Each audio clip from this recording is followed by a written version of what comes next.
Hi sis, so ayan, ito na yung ating detect na 1cc na una natin lalagyan ay si Gustavo kasi nandito na ako sa sala. So, siya yung nanditong kasama ko sa sala. So, siya na muna una natin. Ito na yung kanyang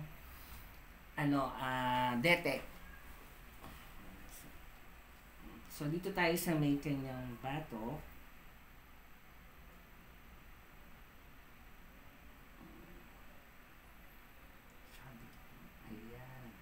So, yun mga kasi, 1cc yun. And then, bago naman kami nag-apply ng detect para sa aming mga fur babies, kahapon naligo na sila. Kasi 1 week silang walang ligo after lagyan ng detect mga kasi. So, ayan, samahan nyo ako sa kusina. Doon naman po tayo kasama ng mga kuya na dog. So, ayan, next natin si CG.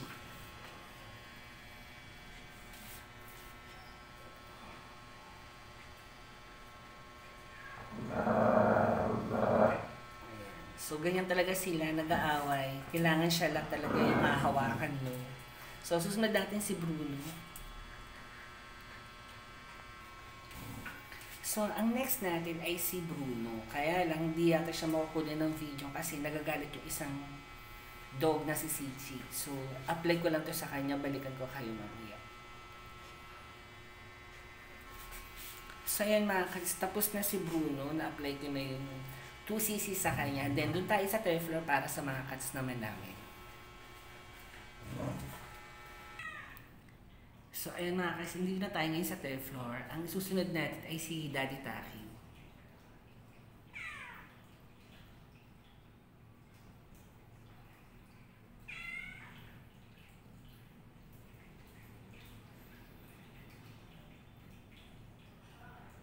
So, ayan. Isusunod naman natin yung si Mitsuha. Si Mitsuha na yung lalagyan natin.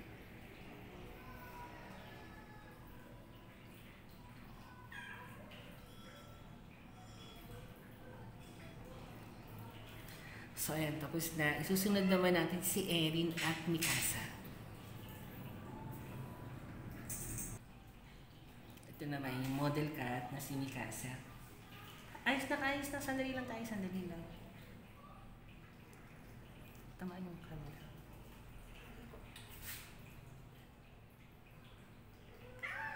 Oo, sandali lang. Sandali lang. Sunod natin si Erin.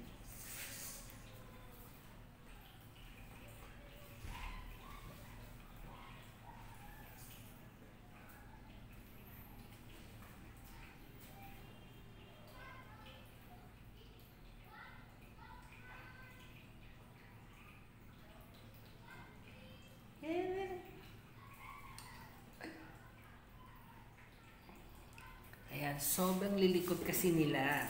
So, isusunod natin ay si Reyna at saka si Queen. Susunod natin si Queen.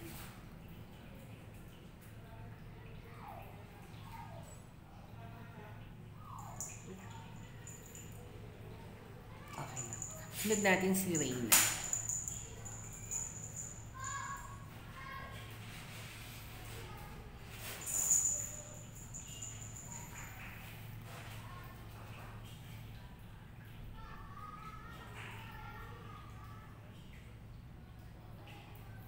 Okay, tapos na si Queen at saka si Reyna. Isusunod natin si Tatsu and Seki.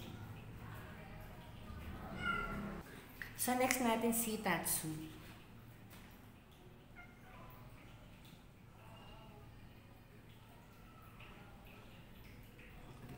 Likot naman, ha? Okay. Sunod natin si Seki.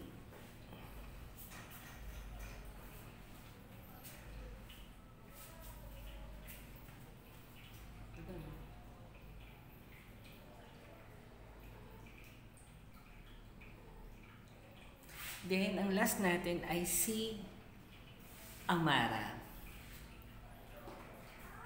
So, yung last cat natin mga kasis ay si Amara.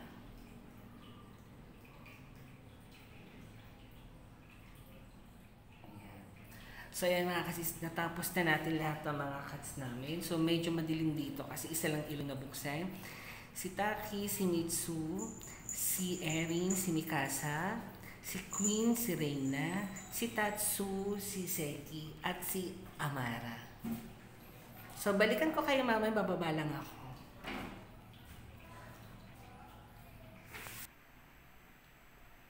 So, welcome back mga kasis. So, ayan. Na-applyan na natin sila ng DETEC. Oo. Init sa taas. Nag-ano lang ako. Patuyo lang ako ng pawis kasi sobrang init sa taas. And then, ang una natin nilagyan ng DETEC ay si Gustavo. Sumunod si Sichi. Si Bruno, hindi ko nakunan ng video dahil nagagalit yung isang aso. Nagsiselo si Sichi. And then, pag akat natin sa third floor, ang sinunod natin ay si Taki, sumunod si Mitsu, sumunod si Mikasa, si Erin, sumunod yung dalawang boys na si Tatsu at si Seki. Tapos si Queen at saka si Reina. Ang huling-huli si Amara. Oh, yan yung mga cats talaga namin. Kabisado ko yung mga name nila, pero yung kanilang mga birthday hindi ko kabisado. Pero lahat yun naka-record. And then, speaking record, lahat po ng in-apply kong DETEC, inilista ko po yan. Kasi November today, so, ang next namin by January na or February para sa kanilang sunod na DETEC, para hindi sila bahayan ng garapata. And then, mga kasisa, bago kayo mag-apply ng DETEC sa inyong mga fur babies, paliguan nyo na muna sila. Kasi, 1 week silang walang ligo pag-apply natin ng DETEC para yung gamot ay ma-absorb ng katawan nila at hindi masayang yung DETEC na nilagay natin.